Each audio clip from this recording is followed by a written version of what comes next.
प्रत्येक व्यक्ति आक्रोश में जी रहा है। आप देखिए तमाम हॉल में जितने लोग बैठे हुए होंगे सबके चेहरे पर तनाव होगा। क्यों भाई? कहते हैं जब आदमी मर जाता है, जब उसको श्मशान कोई ले जाता है तो उस पर बड़ी अच्छी पंक्ति है, मुझे याद है।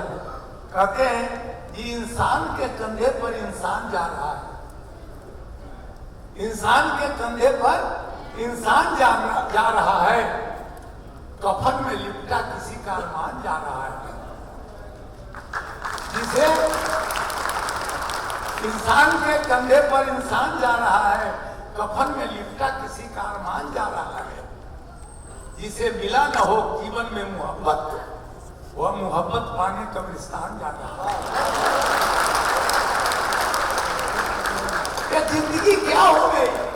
इतना वीरान, इतना ये मरुभूमि हमारा बन गया। अब जीवन में हंसते नहीं, मुस्कुराते नहीं है। और इसीलिए लोगों ने कहा आनंदोत्सव मनाओ, कम से कम इस बहाने एक दिन आकर हंस बोले। इतना तनाव, प्रत्येक व्यक्ति एकदम टेंशन में चल रहा है, सड़क पर चल रहा है। अमेरिका का रिपोर्ट आया कि वहां इतना तनाव लोगों को हो गया है, इतना एंगरनेस आ गया है कि लोगों को बचाना मुश्किल हो गया। और तमाम लोग जितने भी एक्सीडेंट हो रहे हैं, गाड़ियां उलट रही है, ठोकर लग रही है, वह क्रोधित व्यक्ति गाड़ी चला रहा है, क्रोध में गाड़ी चला रहा है। किसी को कोई क्या हो गया?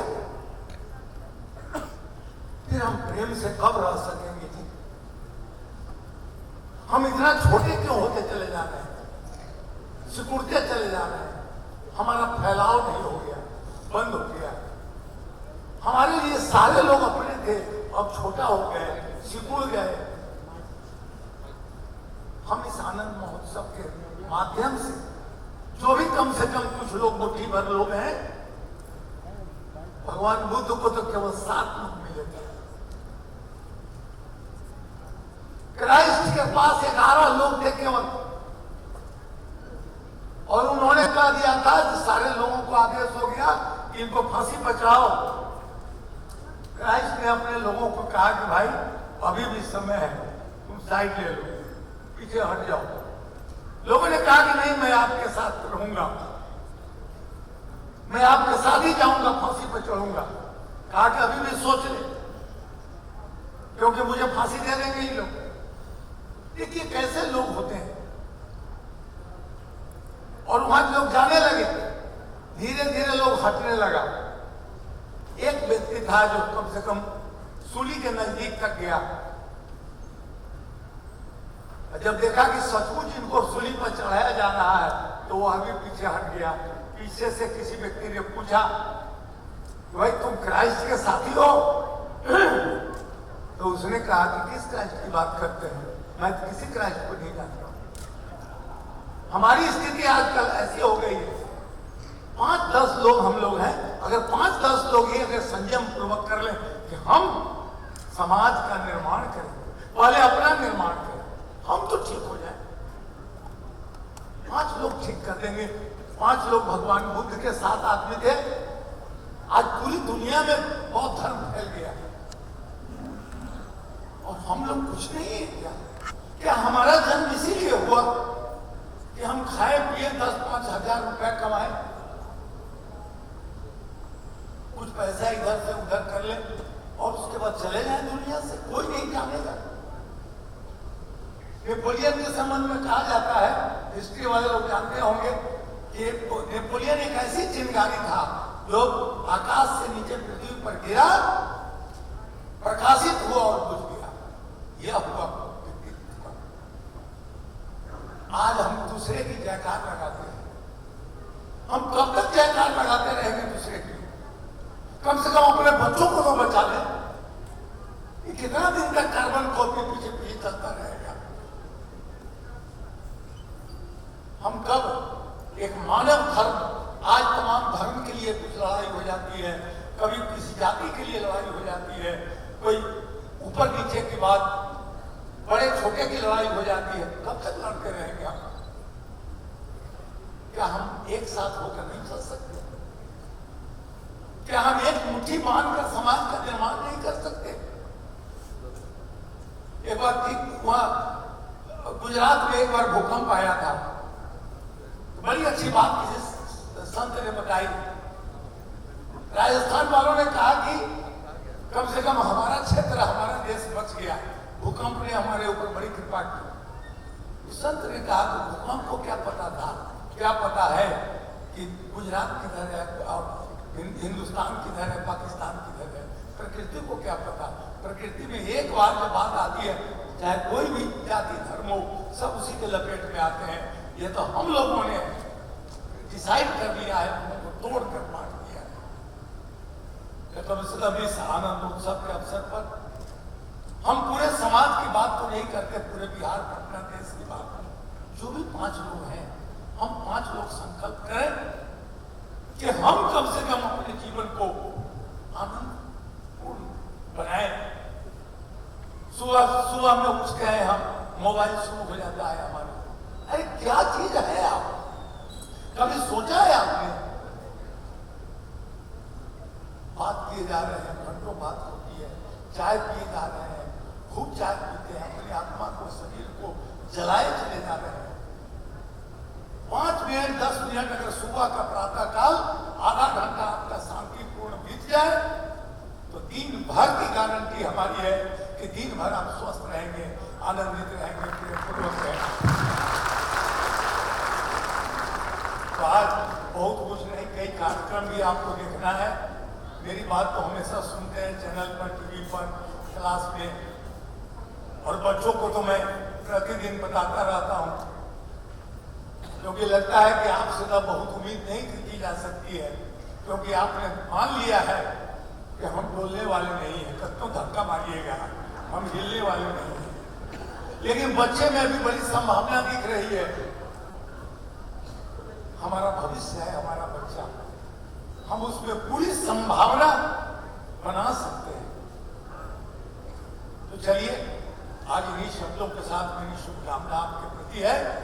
और एक शब्द मैं अब जरूर कहूंगा कि तुम सलामत रहो, जिंदगी है तुम्हारी, रब की रहमत हो तुम पे, यह दुआ है हमारी। बहुत बहुत धन्यवाद। आप लोग आगे कार्यक्रम करें। बहुत बहुत धन्यवाद आचार्य श्री, आपके आशीष के हम सदैव आकांक्षी रहेंगे। खुदा का शुक्र है कि आप गगन के आफताब हो। इस रंगीन महफिल में आपको मेरा सलाम हो, आपको मेरा सलाम हो। हर राह आसान हो, हर राह आसान हो, हर राह पे हो खुशियाँ, हर दिन खूबसूरत हो, ऐसा ही आपका पूरा जीवन हो।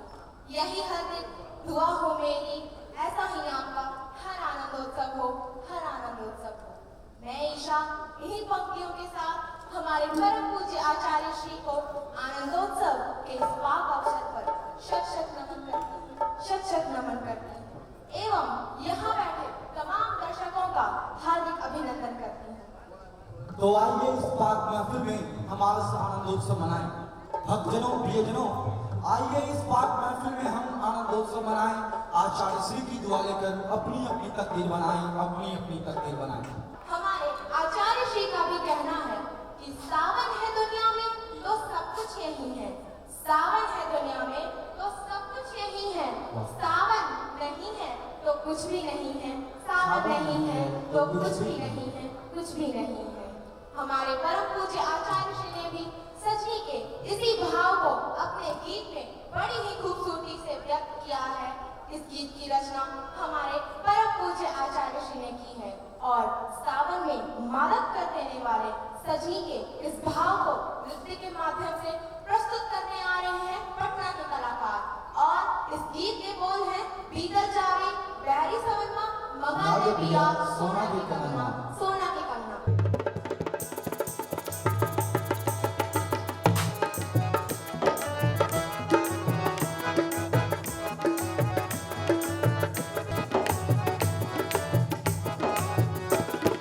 बीतल जाले बैरी सवनवा मंगा दे पिया सोने के कंगनवा, सोने के कंगनवा हो, सोने के कंगनवा, सोने के कंगनवा हो, सोने के कंगनवा। बीतल जाले बैरी सवनवा मंगा दे पिया सोने के कंगनवा।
भागलपुर से रेशम की साड़ियाँ मंगा दे,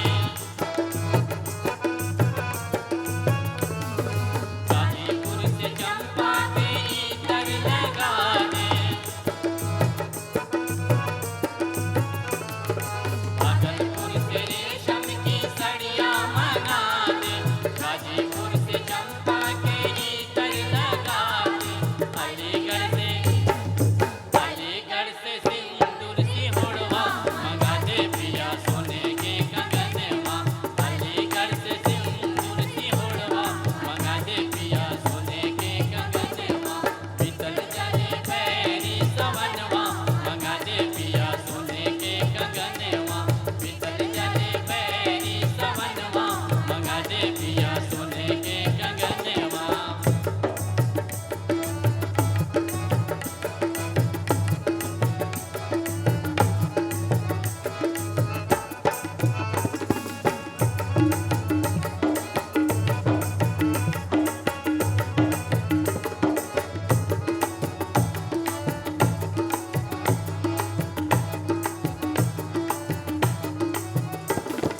पटना से हरी हरी चूड़िया मंगा दे,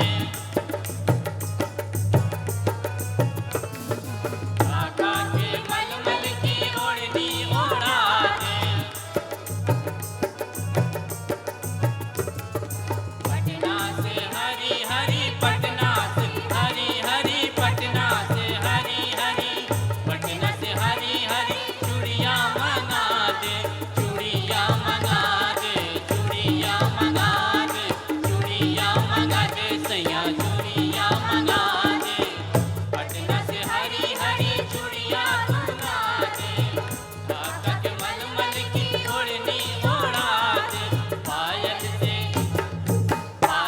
से गुजी है अंगनवा मंगा दे पिया सोने के कंगनवा, पायल से गुजी है अंगनवा मंगा दे पिया सोने के कंगनवा, सोने के कंगनवा हो सोने के कंगनवा, सोने के कंगनवा हो सोने के कंगनवा, भीतर जाले बैरी सवनवा मंगा दे पिया सोने के कंगनवा, भीतर जाले बैरी सवनवा मंगा दे पिया सोने के कंगनवा, जाले बैरी सवनवा मंगा दे पिया सोने के कंगनवा, मंगा दे पिया सोने के कंगनवा, मंगा दे पिया सोने के कंगनवा, मंगा दे पिया सोने के कंगनवा, मंगा दे पिया सोने के कंगनवा।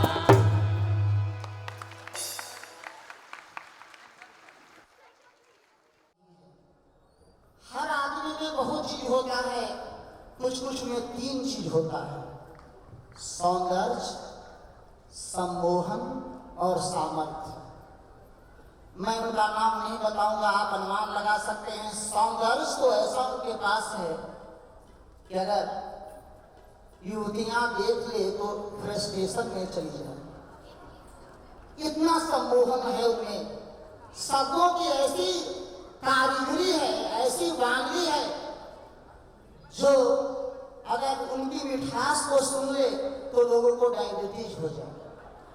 इतना ही नहीं, कहा जाता है कि जब उनकी आवाज आती है तो कोई डिप्रेशन में चली जाती है और वो अपनी डाली से कूद करके आत्महत्या करने के लिए तैयार हो जाती है। आखिर ये कौन है? सौंदर्य, सम्मोहन और सामर्थ्य की शक्ति कोई दूसरा नहीं, डॉक्टर कुमार अग्रवाल। एक बार जोरदार ताली डॉक्टर कुमार अग्रवाल की। आनंदोत्सव के बीच इतने सुखद और अच्छे कार्यक्रमों के बीच उद्घोषक का मुझे मंच पर बुलाना, मुझे लगता है कि मेरी व्यक्तिगत राय है, सुना है मैंने, किसी खाने में अगर नमक की कमी हो जाए तो खाना बेस्वादु हो जाता है। नमक भले ही कड़वा होता है, नमकीन होता है, अहमियत होती है। शायद डायबिटीज की मैं बात करूं, डायबिटीज के माहौल में लोगों के स्वास्थ्य को ध्यान में रखते हुए कुछ नमकीन परोसने की बात हो गई हो, इन्हें मेरा ख्याल आ गया हो। अच्छा है, मीठा खाने के बाद तो नमकीन तो होना ही चाहिए। शुरुआत तो चरणामृत से हुई थी। इस जो भोज का आयोजन हुआ, मैं भोज की बात करता हूं, खाने का प्रेमी हूं, झूठ नहीं बोलता आपसे मैं खाने का प्रेमी हूं। हर बार खाने के पहले मैं यहाँ का मेनू देखता रहता हूँ कि मेन्यू में क्या क्या बना है। ये तो हॉल के बाहर की बात हुई, मैं हॉल के भीतर की बात कर लूँ। इतने अच्छी मेनू की जो आज व्यवस्था की गई है, शुरुआत चरणामृत से हुई। गुरुवर का आशीष किसी भी कार्यक्रम के लिए चरणामृत ही होता है हम सबों के लिए। हम कहते हैं कभी आपने अपने घर में पूजा पाठ कराया होगा, हम सब धर्मांध लोग होते हैं, किसी धर्म के हो, हिंदू, मुस्लिम, सिख, ईसाई। हम अपने घर में जब कोई पूजा पाठ का आयोजन करवाते हैं, सत्यनारायण भगवान का पूजा का आयोजन करवाते हैं, तो पंडित जी बोलते हैं चुल्लू में पानी लीजिए और संकल्प कीजिए। हम ऐसा ही करते हैं, हम चुल्लू में थोड़ा सा जल लेते हैं और जितनी अपनी मनोकामनाएं हैं, इस लोक की, परलोक की, उस लोक की, सारी ऐशनाओं को, सारी इच्छाओं को, सारी मनोकामनाओं को हम उस चुल्लू में भर लेते हैं कि हे ईश्वर, जितनी मेरी कामनाएं इस चुल्लू भर जल में है, सबको पूरा करो। और अगर हमारी नियत साफ हुई, ईश्वर सुनते भी है, हमारी मनोकामना पूरी करते हैं, गुरु का आशीष बना रहे केवल। तभी हम ये देखते हैं, इतनी सुंदर व्यवस्था शास्त्रों ने की। चुल्लू भर पानी में सारा ब्रह्मांड हम समा लेते हैं, सारे ब्रह्मांड की ऐशनाओं को, इच्छाओं को हम समाहित करके अपनी इच्छा जाहिर करते हैं परमात्मा के सामने। और कभी सोचा है आपने, जब कोई कहता है चुल्लू भर पानी में डूब क्यों नहीं जाते? गुरुवर आशीष दें, हम इतने सामर्थ्यवान हो सके मानसिक स्तर पर, सामाजिक स्तर पर, कि हम काश उस चुल्लू भर पानी में अपने आप को डुबो सके।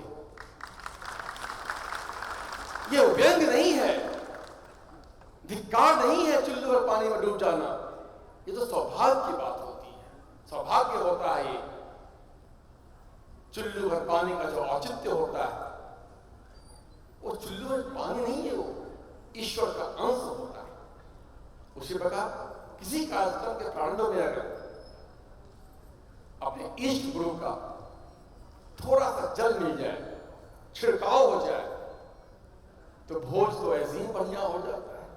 ये सोचने की बात। रही बात बाकी मेनू का, डेजर्ट का, वो हम लोग जैसे कभी नमकीन, कभी मिर्ची चलती रहेगी, मिठाई चलती बढ़ती रहेगी हमारे बीच में।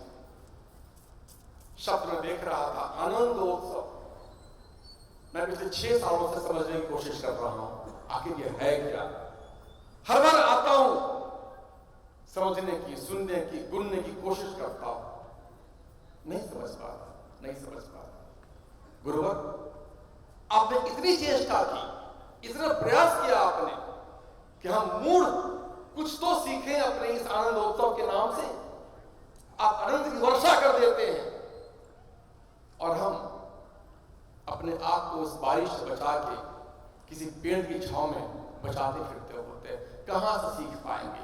जब अभी शुरू में कहा भी गया था तुम बरसों हम भीगे, आप तो बरस ही रहे हैं, हम भीगने को कहां तैयार हैं। सही कहा आपने, जीवन जीने की बात करते हैं, हम मोबाइल पर लगे होते हैं। मोबाइल का नेटवर्क बड़ा सही काम करता है, दीर्घा से मंच का जो नेटवर्क है कभी कमजोर हो जाता है। हम कहां सीख पाएंगे आपकी बातों को? आपकी जो आनंद वर्षा है हम नहीं सीख पाते हैं। आप तो तरु हैं, वृक्ष हैं, वट वृक्ष हैं, बरगद की भांति हैं। हमसे पहले भी थे, हमारे बाद भी रहेंगे आप। हम तो उस वट वृक्ष की कुछ पत्तियां हैं, कभी निकलते हैं, कभी सूखते हैं, कभी गिर पड़ते हैं। आप कहां गिरते हैं? आप तो स्थिर हैं, प्रज्ञ हैं आप। हम समझ नहीं पाते। कभी सोचा है आपने? गर्मी के बाहर बड़ी गर्मी है, धन्यवाद इस प्रशासन का, हम यहाँ ठंडे में बैठे हुए हैं। कभी सोचा है आपने इस भीषण गर्मी में वृक्ष के पत्ते कहां चले गए? जीव शास्त्र में हमने पढ़ा है कि पत्ते पेड़ का भोजन का निर्माण करते हैं। जिस पेड़ में पत्ते होते हैं वो भोजन का निर्माण करते हैं, जिससे वृक्ष जिंदा होता है, जीता होता है। इन गर्मियों में जब पत्ते नहीं हैं तो वृक्ष जिंदा कैसे है? हम तो परवा की तरह हो गए कि रात को दोनों पे उठा के सोए हुए हैं, अगर रात को आसमान गिरे तो हम रोक लेंगे। गुरुवर, हमारी जो स्थिति है कुछ वैसी ही होती है। हम घमंड में आ जाते हैं, दम्भी हो जाते हैं कि हम नहीं रहे तो आप नहीं रहेंगे। हमारे जैसे छोटे मोटे पत्ते आपसे अगर हट जाए, अलग हो जाए तो आप भी नहीं बचेंगे। कहां हटता है कोई? वृक्ष तो बरगद तो प्रज्ञ की तरह स्थिर होता है। जब हमें चेतना आती है, जब मेरा मानस जगता है, मौसम बदलता है, हम पुनः उस पर अपने आप को आपसे जोड़ लेते हैं। गर्मियों में हम झड़ जाते हैं, सावन के आते ही अपनी गलतियों का एहसास होता है और पुनः उसको हवा की तरह हम पुनः आपके शरण में आ जाते हैं, पुनः आप पर खा जाते हैं। बदलाव आप पे कुछ नहीं है, बदलाव तो हम कर रहे हैं बार बार। हमारी स्थिति ऐसी हो गई है, न इस घाट न उस घाट। हम घाट की बात ही नहीं करना चाह रहे और आप है कि हमें राम घाट पार कराने की बात कर रहे हैं। आप जीवन घाट की बात करते होते हैं। इतना आशीष दीजिए कि हम कम से कम जीवन को समझ सके थोड़ा बहुत भी। हम अगर जीवन जीना सीख लें कम से कम, तो बाकी बातों में हम सबों का विश्वास है आप संभाल ही लेंगे हम सबों के बिहार। जब बात आगे की करनी होगी, जहां पैरवी करनी होगी, वहां आप खुद ही संभाल लेंगे हम लोग के सारे फाइट को। आप डिस्पोजल कर दीजिएगा। हम बड़े संकुचित मानसिकता के लोग होते हैं। हम कभी अपने आप को भी नहीं समझना चाहते। आनंदोत्सव में आना है, जाना है, खाना खाना है, फिर चला जाना है। हम चेतन हो नहीं पा रहे। अभी शुरू मैंने आरंभ में सुना था आनंद बोध। सच कहा गया है, जीवन का आनंद बोध है। हम कितने समझ पाते हैं उसमें से? हम नहीं समझ पाते। जहां पूरा जीवन हो, आनंद हो और बोध बैठे हुए हो, उसके बाद भी हमें सोचना पड़ता है, आनंद बोध बताने की आवश्यकता होती है। संख्या पर ना जाए। मैं एक की बात कर रहा हूं। एक व्यक्ति अगर बोधत्व की तरफ आगे बढ़ जाए, यकीन मानिएगा गुरुवर को इतनी मशक्कत नहीं करनी पड़ेगी हम मूढ़ों को थोड़ा बहुत जिलाने के लिए। हम अगर पत्ते बने किसी बरगद वृक्ष के, तो ऑक्सीजन अगर हम का अगर निर्माण करते हैं अपने लिए करते हैं। गुरुवर को हमारी कोई जरूरत नहीं है, हमें गुरुवर की जरूरत पड़ती है। इस बात को समझना पड़ेगा। और मैं सच कहूं, मेरी हार्दिक इच्छा है, मैं चाहता हूं इस कार्यक्रम का जो आयोजन है जल्द से जल्द खत्म हो जाए। मुझे मालूम है बड़ा आपको अजीब लग रहा होगा। कोई जरूरत नहीं ऐसे कार्यक्रमों की। आज हम कार्यक्रम इसलिए करते हैं, हम बोधत्व की तरफ नहीं जा पा रहे हैं। जिस दिन हम हमारा एक कदम बोध से बोधत्व की तरफ आगे बढ़ना शुरू हो जाएगा, हमारे गुरु निश्चित हो जाएंगे, पूर्ण हो जाएंगे। उनको थोड़ा हम मुक्त करें ना, कुछ और एक कदम आगे बढ़ने के लिए। साल दर साल, दिवस दर दिवस वो हमारे बीच कब तक उलझे रहेंगे? गुरुवर, हमें बोधत्व दो, हमें